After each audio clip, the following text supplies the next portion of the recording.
Painted, Painless Learning.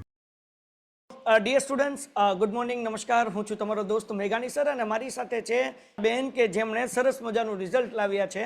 તો હું introduction નથી આપતો, બેનને જ કહું કે એમનું ઇન્ટ્રોડક્શન આપે, કેટલા પર્સન્ટાઇલ આવ્યા છે એ કે, અને ક્યાંથી છે એ કે, અને પછી આપણે બહુ રસપ્રદ વાતો કરવાના છીએ. યસ બેન, શરૂઆત કરીએ. મારું નામ શાહ જૈની સંદીપભાઈ છે. હું ભુજ કચ્છથી બિલોંગ કરું છું. મને 99.06 PR આવ્યા છે. ઓકે બેન, તો મેં ઓલરેડી અમે બેન સાથે વાત કરી અને એમને પૂરા દિવસનું શેડ્યુલ કીધું. ફરીથી ક્વિક રિવિઝન કરીએ. પહેલાં રેકોર્ડ નહોતો થતો, હવે ફરીથી રેકોર્ડ કરીએ છીએ. તો બેન, તારું આખા દિવસનું શેડ્યુલ જે હતું, બરાબર ને? મારો સવાલ હજી પહેલો એ જ રહેશે કે જ્યારે રિઝલ્ટ આવતું હતું ત્યારે ધબકારા વધેલા હતા કે ધીરે ધીરે હતા, કેવા હતા?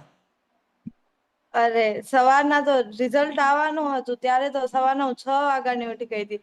કલાક તો મંદિરે કે દેરાસરે અમારે ત્યાં ગઈ હતી. પછી આવી પૂજા કરી સીધો લેપટોપ લઈને બેસી ગઈ હતી કે શું થશે, કેવું આવશે, એવા નહીં આવે તો પછી જ્યારે એમાં શું છે, એક દીકરી અને પપ્પાનું રિલેશન બહુ મજબૂત હોય, હે ને?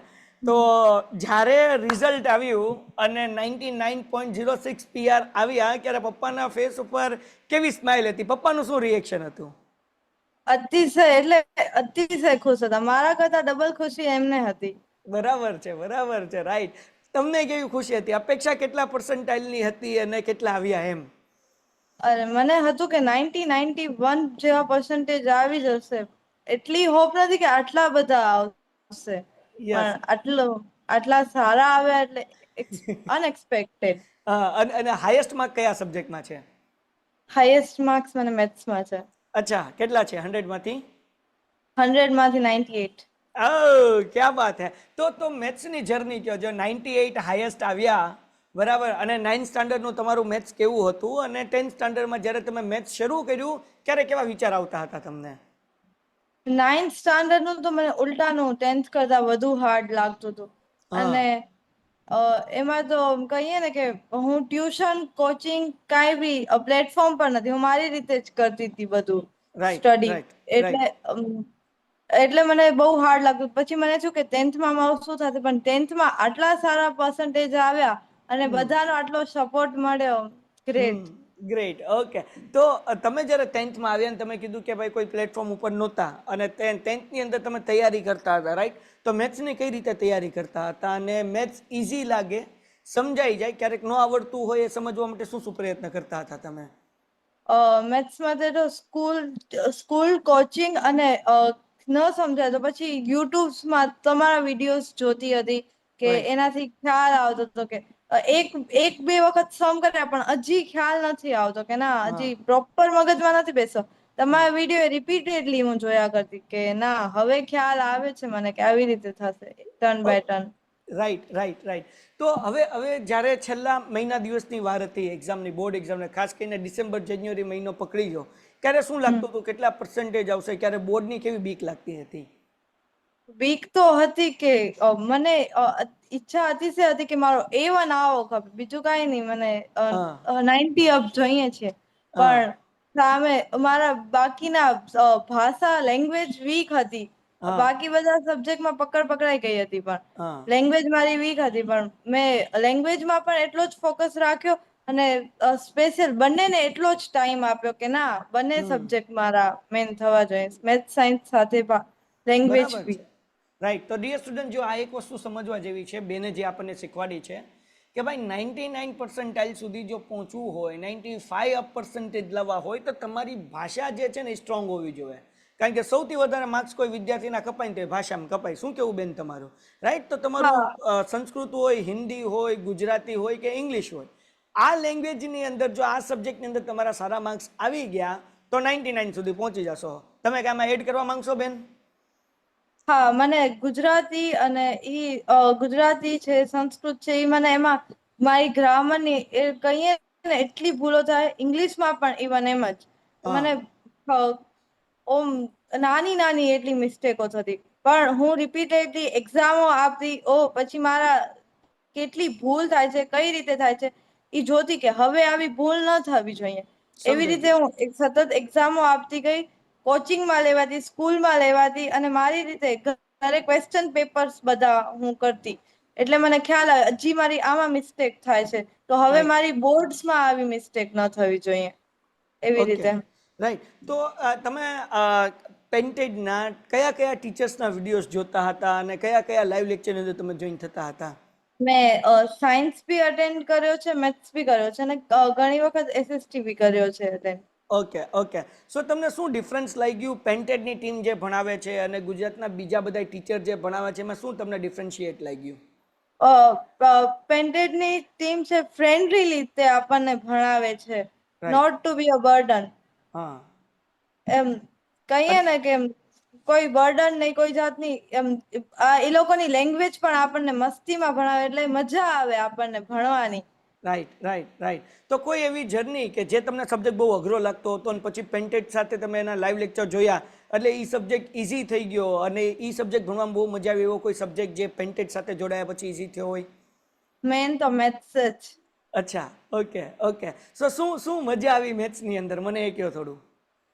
તમે શું કે સ્ટુડન્ટ તમે જે રીતે કહેતા અને કરતા અને તમે જે રીતે ટૂન ટૂન ટૂન કરીને ભણાવતા એ રીતે. બરાબર છે. તો એ મજા આવતી એ બધા ડાયલોગની, હા, કોમેડીની? બહુ જ મજા આવતી. પછી ઘરે મમ્મી કે પપ્પા જોતા હોય તો ઈ આરો રસતા હોય કે આ સર બહુ મસ્ત ભણાવે છે. હા, મારી મમ્મી તો જ કહેતી કે આ શું કેવી રીતે ભણાવે છે, આવડી રીતે મસ્તીમાં. મેં કીધું કે હા, બહુ જ મસ્ત ભણાવે છે. પછી એવું થયું હોય કે મમ્મી બેઠી ગયા હોય લેક્ચરમાં, ચાલો હવે જોઈએ સર શું કરાવે છે. હા, ઘણી વખત મમ્મી પણ બેઠી છે લેક્ચરમાં અટેન્ડ કરવા. Right right. તમારા પેરેન્ટ્સનો શું પ્રતિભાવ છે અબાઉટ પેન્ટેડ, કે જ્યારે એ લેક્ચર જોતા હોય ત્યારે એ તમારી સાથે શું શેર કરતા હોય છે? કહેતા કે આ ઘણી મસ્ત રીતે ભણાવે છે અને આમ આવી કહીએ ને મસ્તી મજાકમાં ને આટલું સારું બેસ્ટ પ્લેટફોર્મ ક્યાંય બીજે ન મળે જોવા. થેન્ક યુ વેરી મચ બેન. અને હવે એક છેલ્લો ક્વેશ્ચન કે હવે તમે શું કરવાનું છો? 11 સાયન્સ, કોમર્સ, શું વિચાર્યું છે તમે?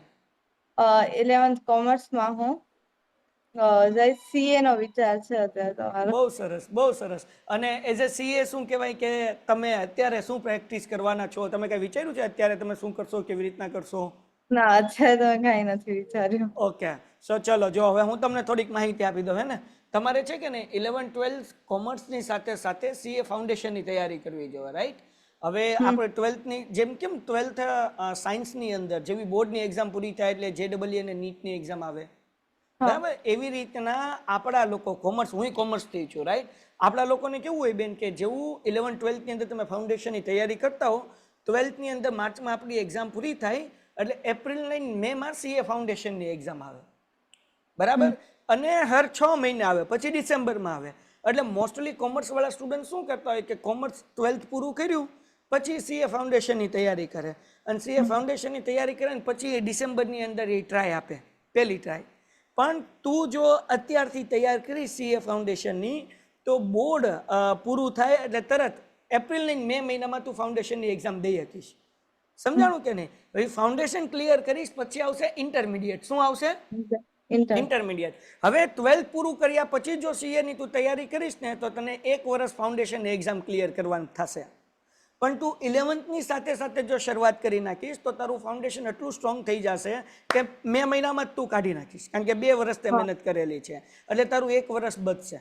ખ્યાલ આવ્યો કે નહીં દીકરા? પછી ઇન્ટરમીડિયેટ આવશે ને પછી આવશે ઇન્ટર્નશીપ.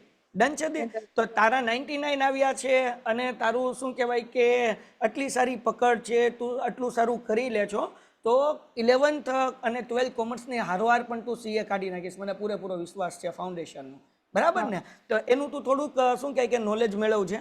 એના પણ ઘણા બધા ઓનલાઈન કોર્સિસ થાય છે. ઇવન તો આપણે 11th શું કહેવાય કે કોમર્સ લોન્ચ કરવાનું વિચારી રહ્યા છે, 12th કોમર્સ તો આપણે પેન્ટેડ એપ્લિકેશનની અંદર લોન્ચ ઓલરેડી કરી દીધું છે.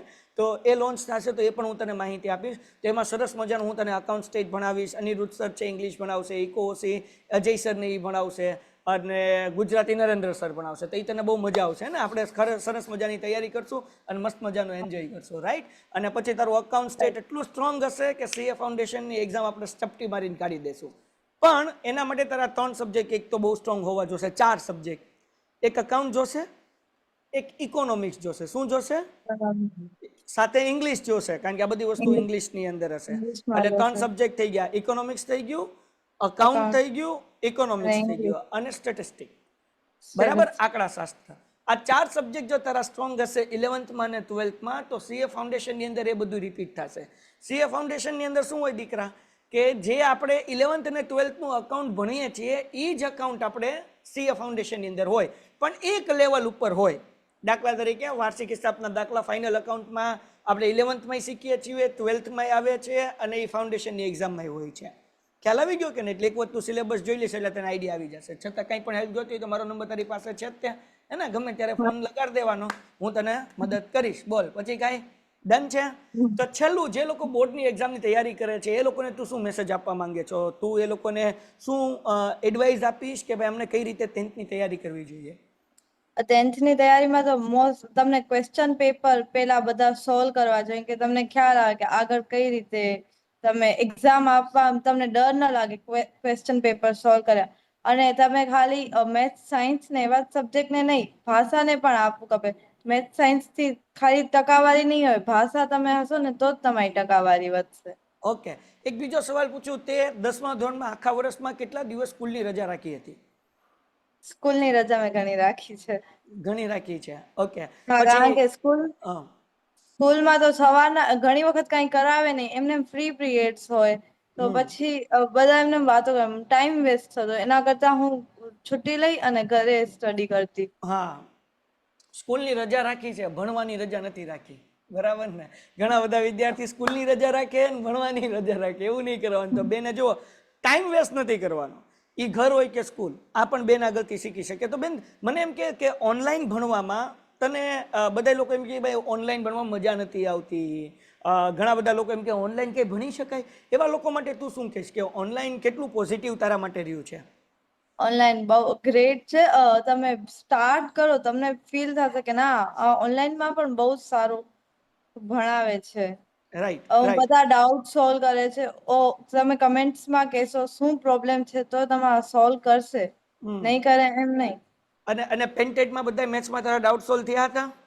હા શ્યોર, બધા ડાઉટ સોલ્વ થયા હતા. Okay, okay. અને જે લોકો ખાસ કરીને તારા માતા પિતાને મારા તરફથી કોંગ્રેચ્યુલેશન, એમને ખૂબ ખૂબ અભિનંદન, તને પણ ખૂબ ખૂબ અભિનંદન. આપણે સીએ બનીને પાછા 2 ભાઈ બહેન મળશું, બરાબર ને? હું આવીશ તમ તારે કચ્છ, બરાબર ને? તું સીએ બની જા પછી, અને આપણે જોરદાર તારું પાછું ઇન્ટરવ્યુ ગોઠવશું. અને છેલ્લે જે લોકો પેન્ટેડ માટે, જેના માટે નવું પ્લેટફોર્મ છે, જે લોકો વિચારે છે કે ભાઈ પ્લેટફોર્મ પેન્ટેડ જે છે એના ઉપર ટ્રસ્ટ કરવું કે નહીં, એ વિદ્યાર્થીને તું શું કહીશ પેન્ટેડ વિશે? ના, તમને જરૂરથી આ પેન્ટેડ એપ્લિકેશન યુઝ કરવું જોઈએ. એમાં બધા તમારા ડાઉટ સોલ્વ થઈ જશે ને ઈઝી મેથડથી તમને ભણાવશે, એટલે કાંઈ ટેન્શન લેવાની જરૂર જ નથી. બરાબર છે બેન. ચલો, ખૂબ મજા આવી દીકરા. તું મને ખબર છે કે કાલ આખો દિવસ તે ખૂબ એન્જોય કર્યો હશે, મમ્મીએ પાર્ટી આપી હશે, સરસ મજાનું જમાડ્યું હશે, બરાબર ને? અને તારે પપ્પા તો તને લગભગ બહાર લઈ ગયા હશે, ન લઈ ગયા તો કે છે કે આ સન્ડે ડેડી તમારે મને ફરવા લઈ જવાની છે, બરાબર ને? વેકેશન કરવા ક્યાંય ગયા છે કે નથી ગયા? નથી ગયા, હવે જશું. હવે ડેડીને કહેવાનું કે રિઝલ્ટ આવી ગયું છે, સારું આવ્યું છે, હવે તમારે મને સારી જગ્યાએ ફરવા લઈ જવાની છે, બરાબર ને? ઓકે. અને અંકલને અને આંટીને બેયને મારા પ્રણામ કહેજે અને ખૂબ ખૂબ અભિનંદન કહેજે. ઠીક છે દીકરા? અને કંઈ પણ કામ હોય બિંદાસ મારો કોન્ટેક્ટ કરજે, ઓકે? અને હું તારી હેલ્પ કરીશ. ડન છે દીકરા? Thank you. Okay, all the best for your future. Good bye. Good bye. Thank you. Painted Painless Learning.